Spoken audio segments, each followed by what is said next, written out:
Hello दोस्त, बहुत दिनों के बाद on life with Shivam Pandey में एक बार फिर से आपका स्वागत है। आज हम बात करेंगे, एक कहानी की बात करेंगे। बहुत ही मज़ेदार कहानी है, चलिए सुनते हैं। जैसे कि आप सभी जानते हैं कि जो झूठ का सहारा लेते हैं उनसे चीज़ें उलझती ही हैं।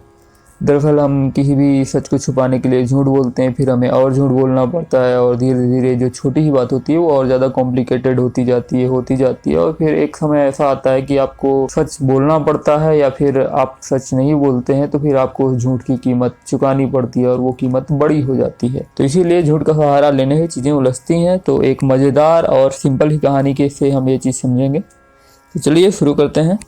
3 साधु ज्ञान की खोज में हिमालय पर पहुंचे। रास्ते में लोगों से जो मिलता खा लेते थे। एक दिन सिर्फ 2 रोटियां बची। उन्होंने तय किया कि वे भूखे सोएंगे। 3 लोग थे, रोटियां 2 थीं।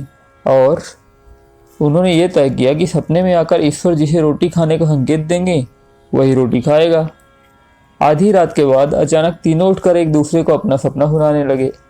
पहले ने कहा कि मैंने सपने में एक दिव्य स्थल पहुंचा और वहां ईश्वर ने मुझे कहा कि तुमने जीवन भर त्याग किए हैं, इसलिए ये रोटियां तुम्हारी हैं। दूसरे साधु ने सपना सुनाया, मैंने देखा कि ईश्वर प्रकट हुए हैं और बोले कि कठिन तपस्या कर तुम औरों से श्रेष्ठ हो गए हो, इसीलिए रोटियां तुम्हारी हैं।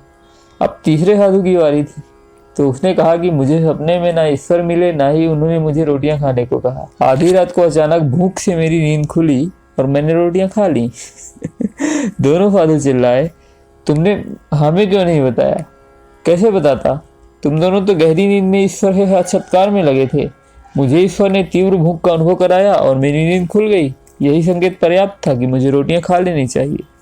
इसीलिए सहज प्रतिक्रिया ही हमें सही रास्ता दिखाती है। चीजें उलझाने या झूठ का सहारा लेने के बाद बिगड़ती है। आप खुद को तो धोखा मत दीजिए कम से कम। मुझे सुनने के लिए धन्यवाद।